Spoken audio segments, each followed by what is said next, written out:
ఇంత పెద్ద ప్రపంచంలో మరణం లేని జీవి ఉందా? మరి అదేంటి గీతలో శ్రీకృష్ణుడు పుట్టినవాడు మరణించగా తప్పదు, మరణించిన వాడు మరలా జన్మించగా తప్పదు అన్నాడు కదా.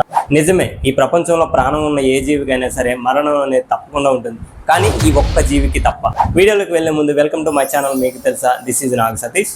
ఏ జీవికైనా మరణం లేకుండా ఉందంటే అది వినడానికి వింతగా ఉన్నా సరే ఇది ఖచ్చితంగా నమ్మి తీరాల్సిందే. ఆ జీవి పేరేంటంటే టురుటోప్సిస్ డొహ్రిని అని పిలువబడే ఒక జెల్లీ ఫిష్.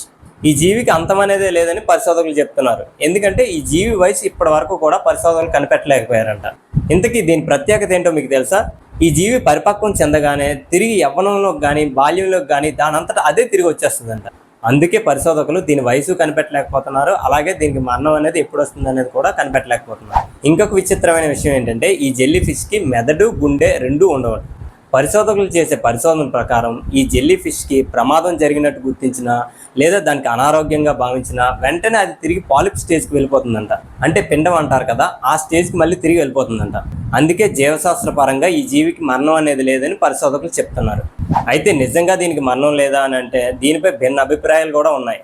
ఇన్ కేస్ ఏదైనా పెద్ద చేప అనేది దీన్ని మింగేస్తే తప్ప వయసు పరంగా అయితే దీనికి మరణం అనేది ఉండదని చెప్తున్నారు.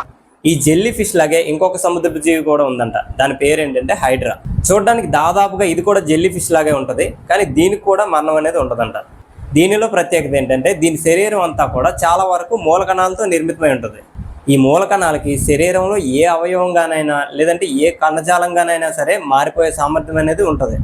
అందువల్ల శరీరంలో ఏ భాగం దెబ్బతిన్నా సరే మళ్ళీ తిరిగి రీప్రొడక్టివ్ అయిపోతుంటారు. అందుకే వృద్ధాప్య ఛాయలు వీటికి దాదాపుగా కనపడవు. ఇంట్రెస్టింగ్గా ఉంది కదా. వీడియోలోని ఇన్ఫర్మేషన్ నచ్చితే ఒక లైక్ చేసి షేర్ చేయండి. అలాగే మా ఛానల్ మాత్రం సబ్స్క్రైబ్ చేసుకోవడం మర్చిపోకండి.